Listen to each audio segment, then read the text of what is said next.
Kemudian berdirilah ia di depan mezbah Tuhan, di hadapan segenap jemaah Israel, lalu menadahkan tangannya. Karena Salomo telah membuat sebuah mimbar tembaga yang panjangnya 5 hasta, lebarnya 5 hasta, dan tingginya 3 hasta, yang ditaruhnya di halaman. Ia berdiri di atasnya, lalu berlutut di hadapan segenap jemaah Israel, dan menadahkan tangannya ke langit, sambil berkata, Ya Tuhan Allah Israel, tidak ada Allah seperti Engkau di langit dan di bumi. Engkau yang memelihara perjanjian dan kasih setia kepada hamba-hambamu yang dengan segenap hatinya hidup di hadapan-Mu. Engkau yang tetap berpegang pada janji-Mu terhadap hamba-Mu Daud ayahku, dan yang telah menggenapi dengan tangan-Mu apa yang Kau firmankan dengan mulut-Mu, seperti yang terjadi pada hari ini. Maka sekarang ya Tuhan, Allah Israel, peliharalah apa yang Kau janjikan kepada hamba-Mu Daud ayahku, dengan berkata, keturunan-Mu takkan terputus di hadapanku, dan tetap akan duduk di atas tahta kerajaan Israel, asal anak-anak-Mu tetap hidup menurut hukum-Ku, sama seperti Engkau hidup di hadapanku. Maka sekarang ya Tuhan Allah Israel, biarlah terbukti kebenaran firman-Mu yang telah Kau ucapkan kepada hamba-Mu Daud.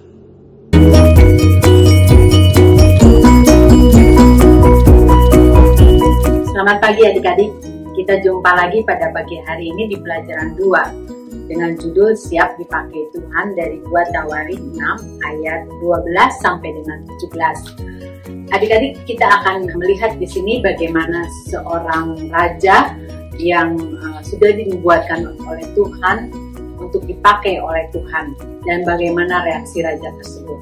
Kita terlebih dahulu akan berdoa. Kami bersyukur dan memuji Tuhan untuk kebaikan Tuhan dan penyertaan Tuhan sepanjang minggu ini. Kami mengucap syukur karena Tuhan menolong, Tuhan menyertai kami dan memimpin kami. Tuhan Yesus, kami akan belajar kebenaran firman Tuhan, kami akan mendengarkan firman Tuhan. Tolong kami Tuhan, supaya firman Tuhan boleh mengubah kehidupan kami. Kami mau menyerahkan waktu ini ke dalam tangan Tuhan. Di dalam nama Tuhan Yesus Kristus, penebus kami yang hidup, kami berdoa. Amin. Setiap anak-anak Tuhan, Tuhan sudah punya rencana bagi kita semua. Ya, kita harus yakin itu. Adik-adik juga harus yakin bahwa ketika kita dilahirkan, Allah punya rencana bagi kita sekalian. Kita akan melihat di sini bagaimana seorang raja dinubuatkan oleh Tuhan melalui ayahnya untuk membangun sebuah bait Allah. Bagaimana sikap dari atau kesiapan dari seorang anak raja tersebut terhadap nubuatan atau terhadap rencana Tuhan tersebut. Nah, kita tahu raja tersebut namanya Raja Salomo, anak dari Raja Daud. Nah, adik-adik, kita melihat bagaimana kesiapan dia, bagaimana sikap adik-adik ya. Kalau ketika Tuhan memanggil kita sekalian, memanggil adik-adik atau memanggil saya, apakah kita akan menjawab seperti yang Yesaya jawab? Ini aku Tuhan, utuslah aku. Nah, adik-adik, kita melihat bagaimana nanti Raja Salomo, bagaimana sikapnya terhadap panggilan Tuhan. Nah, kita akan mendengar terlebih dahulu penjelasan dari Pastor Alex. Silakan.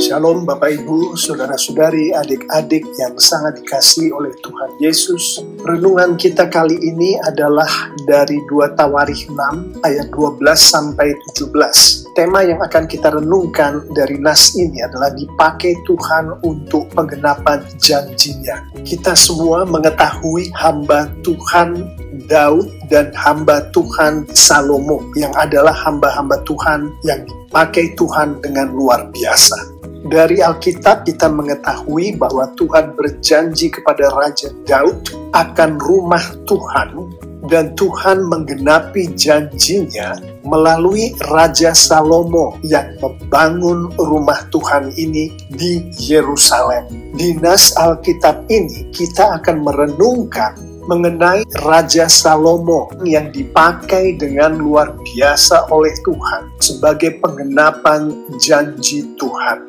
Dari Alkitab kita mengetahui penggenapan janji Tuhan terjadi hanya pada satu orang, yaitu Yesus Kristus. Dari Alkitab pula kita mengetahui Tuhan mempergunakan umatnya, mempergunakan pengikut-pengikut Tuhan Yesus untuk memanifestasikan penggenapan janji-janji Tuhan ini. Di dalam renungan kali ini kita melihat bagaimana Raja Salomo dipakai oleh Tuhan sebagai penggenap janji Tuhan.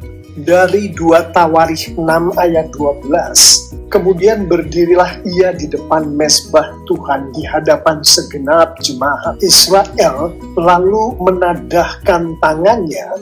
Dan dari konteks 2 Tawarikh 6 ini, dan juga dari kitab Perjanjian Lama, kita mengetahui bahwa Salomo memiliki hubungan pribadi yang luar biasa baiknya dengan Tuhan. Begitu baiknya hubungan Salomo dengan Tuhan, sampai-sampai Salomo berani menunjukkan hubungan pribadinya yang sangat dekat dengan Tuhan itu kepada seluruh jemaah Tuhan yang ada pada saat itu sebagai suatu kesaksian yang luar biasa akan Tuhan. Hubungan pribadi yang dekat dengan Tuhan adalah kekudusan. Karena Tuhan adalah kudus, maka kekudusan yang diizinkan oleh Tuhan untuk dimiliki oleh hambanya, oleh pengikutnya, adalah suatu kesaksian yang luar biasa bagi Tuhan oleh hamba atau pengikut Tuhan termaksud. Artinya kehidupan kudus seorang Salomo memberikan kesaksian akan betapa kudusnya Tuhan yang adalah Tuhan Salomo. Dari ayat 13, ia berdiri di atasnya lalu berlutut di hadapan segenap jemaah Israel dan menadahkan tangannya ke langit. Kita mengetahui bahwa Salomo adalah seseorang yang sungguh-sungguh merendahkan diri dan hatinya di hadapan Tuhan dan di hadapan jemaat Tuhan. Masih dari ayat 13, karena Salomo telah membuat sebuah mimbar tembaga yang panjangnya 5 hasta, lebarnya 5 hasta, dan tingginya 3 hasta yang ditaruhnya di halaman. Ia berdiri di atasnya. Kita mengetahui bahwa Salomo adalah seseorang yang mematuhi firman Tuhan. Firman Tuhan di kitab Imamat dan kitab Bilangan dengan jelas mengatakan bahwa yang dapat masuk ke rumah Tuhan hanyalah imam-imamnya Tuhan. Sedangkan Salomo, meskipun dia membangun rumah Tuhan itu, bukanlah seorang imam. Salomo adalah seorang raja. Menurut firman Tuhan, hanya seorang imam yang dapat masuk ke dalam rumah Tuhan. Seorang raja tidak dapat. Jadi dengan Salomo berdiri di atas mimbar di luar rumah Tuhan, maka Salomo mematuhi firman Tuhan. Masih dari ayat 13, dengan menadahkan tangannya ke langit, Salomo menunjukkan kepada kita bahwa ia adalah seseorang yang membuka dirinya terhadap apapun juga yang Tuhan katakan kepadanya. Artinya Salomo berserah diri sepenuhnya kepada Tuhan untuk dipakai oleh Tuhan sebagaimana yang dikehendaki oleh Tuhan, yang disampaikan kepada Salomo melalui firman Tuhan, perintah Tuhan yang dikomunikasikan melalui doa Salomo kepada Tuhan. Dari ayat 14, sambil berkata, "Ya Tuhan Allah Israel, tidak ada Allah seperti Engkau di langit dan di bumi. Engkau yang memelihara perjanjian dan kasih setia kepada hamba-hambamu yang dengan segenap hatinya hidup di hadapan-Mu." Kita dapat mengetahui bahwa Salomo memiliki kehidupan doa yang luar biasa. Bukan hanya dari ayat ini, kehidupan doa yang luar biasa yang dimiliki oleh Raja Salomo dapat kita lihat di sepanjang Perjanjian Lama di ayat-ayat yang berbicara mengenai Raja Salomo. Lebih jauh mengenai nas yang kita sedang renungkan ini, di ayat 14 sampai 42, 28 ayat yang berisi doa yang dipanjatkan oleh Raja Salomon kepada Tuhan, yang mana di seluruh Alkitab ini adalah salah satu doa terpanjang yang pernah disampaikan oleh hamba Tuhan kepada Tuhan. Kita mengetahui bahwa di dalam dia berdoa kepada Tuhan, Salomo berkomunikasi dengan akrab kepada Tuhan, berkomunikasi secara terperinci kepada Tuhan, berkomunikasi dengan jelas dan terus terang kepada Tuhan. Dan di dalam komunikasinya, di dalam doanya kepada Tuhan ini, semuanya dilandaskan pada firman Tuhan. Dari ayat 14 sampai 17 kita mengetahui bahwa di dalam dia berdoa kepada Tuhan, Salomo mendoakan kerajaannya. Dari ayat 18 sampai ke 39 kita mengetahui bahwa di dalam dia berdoa kepada Tuhan, dia mendoakan bait Allah, dia mendoakan rumah Tuhan, dia mendoakan hal-hal yang berhubungan dengan kerajaan Tuhan. Dan dari konteks pasal di mana nas kita ini berada, kita mengetahui bahwa doa yang disampaikan oleh Salomo kepada Tuhan, yang termasuk di dalamnya adalah doa syafaat. Salomo mendoakan orang-orang, Salomo mendoakan negara-negara, dan masih banyak lagi. Di samping Salomo mendoakan akan dirinya dan keluarganya. Untuk seorang hamba Tuhan seperti Salomo inilah Tuhan berkenan menunjukkan kemuliaannya sebagaimana disampaikan di 2 Tawarikh 7 ayat 1. Setelah Salomo mengakhiri doanya, api pun turun dari langit memakan habis korban bakaran dan korban-korban sembelian itu, dan kemuliaan Tuhan memenuhi rumah itu.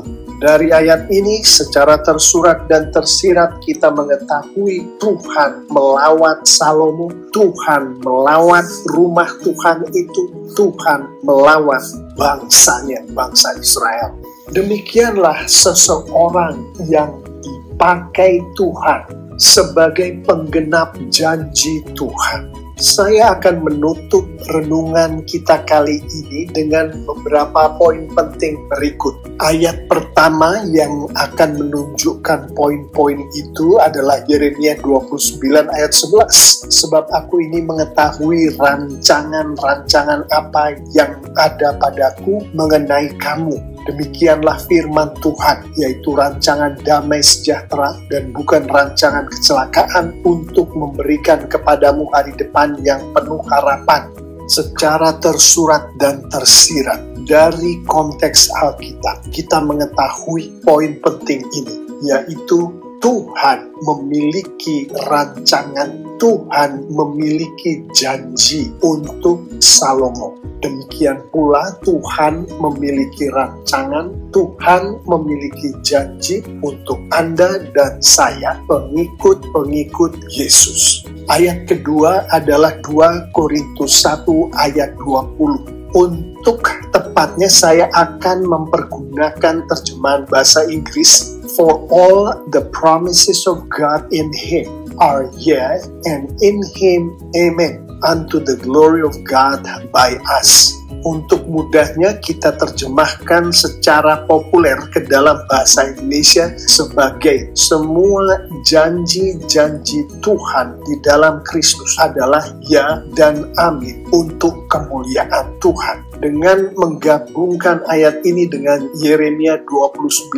ayat 11, kita mengetahui poin-poin berikut. Pertama adalah setiap rancangan, setiap janji yang ditaruh oleh Tuhan di dalam firman Tuhan untuk umatnya, termasuk saya dan Anda, pengikut-pengikut Yesus, pasti akan dipenuhi oleh Tuhan. Janji-janji Tuhan ini di dalam konteks renungan kita kali ini termasuk janji damai sejahtera, termasuk janji akan hari depan yang penuh harapan.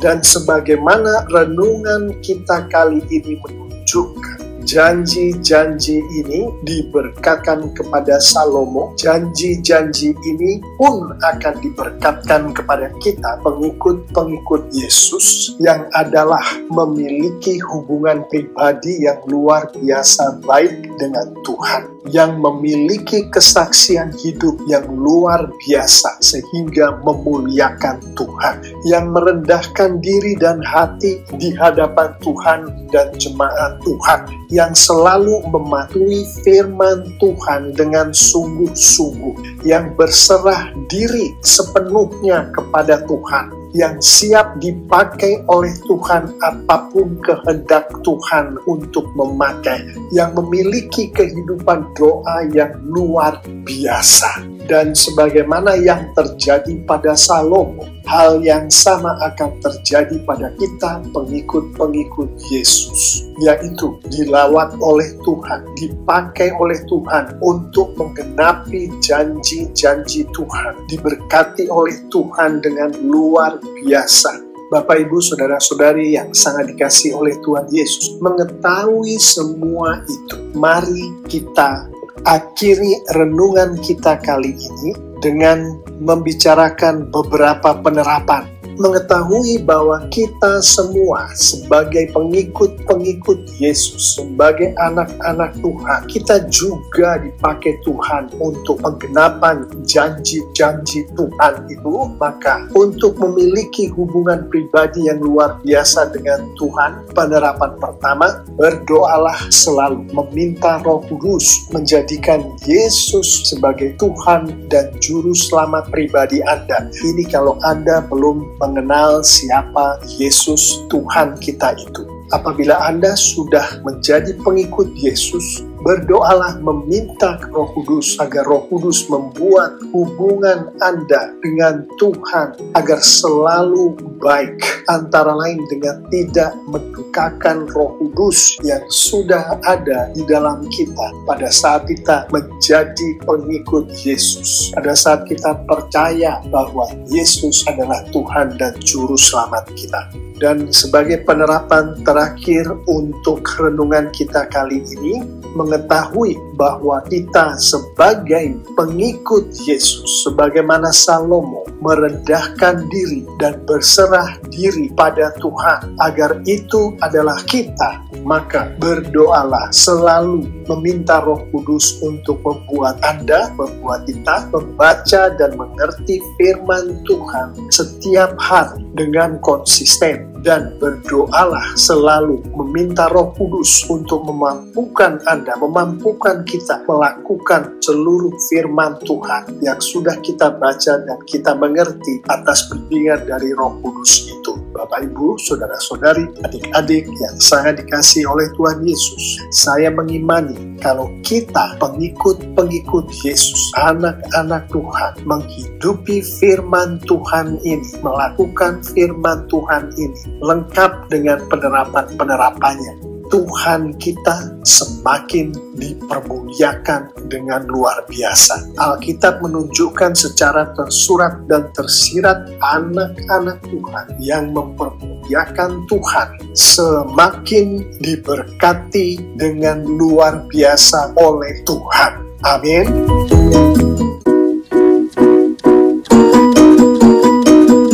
Shalom adik adik-adik, selamat pagi. Tentunya sudah mengerti firman Tuhan pada pelajaran pagi ini. Salomo mau dipakai Tuhan untuk menggenapi rencananya. Adik-adik dan saya sebagai murid Kristus tentunya sudah siap dan mau dipakai Tuhan sebagai bagian untuk menggenapi rencana Tuhan. Tuhan punya rencana bagi setiap orang yang percaya kepadanya. Salomo dipilih Tuhan untuk dipakai bagi kemuliaannya dan menjadi alatnya. Sebagai orang percaya harus mau mempersiapkan diri untuk dipakai Tuhan menjadi alatnya dalam rencana besar Tuhan. Adik-adik, pada pelajaran hari ini ada tugas yang adik-adik bisa kerjakan, yaitu tentang apa yang adik-adik rasakan atau terpikirkan atau yang adik-adik pahami yang menjadi panggilan atau rencana Tuhan, seperti apa yang adik-adik ingin kerjakan. Tulis dengan jelas dan doakan tiap-tiap hari. Jika perlu bimbingan, bisa cerita ke orang tua atau kami sebagai guru-guru di sekolah. Adik-adik jangan ragu untuk bertanya. Ayat hafalan pada pelajaran kedua kali ini diambil dari Yesaya 6 ayat 8. Lalu aku mendengar suara Tuhan berkata, siapakah yang akan kuutus dan siapakah yang mau pergi untuk aku? Maka sahutku, ini aku, utuslah aku. Jangan lupa dihafalinnya adik-adik. Pelajaran pagi hari ini sudah selesai. Mari kita berdoa untuk menutup pelajaran pagi hari ini. Selamat pagi Tuhan Yesus. Terima kasih untuk firman Tuhan. Kami jelas sekali mendengar suara Tuhan. Biarlah kami juga siap seperti Salomo. Kami mau dipakai Tuhan. Kami mau siap untuk melakukan pekerjaan-pekerjaan Tuhan. Bimbing kami, tolong kami, supaya kami dapat mengerti dan memahami kehendak Tuhan di dalam kehidupan kami. Terpujilah Tuhan Yesus. Hanya di dalam nama Tuhan Yesus kami berdoa, kami bersyukur. Amin. Selamat pagi adik-adik. Sampai ketemu minggu depan. Shalom.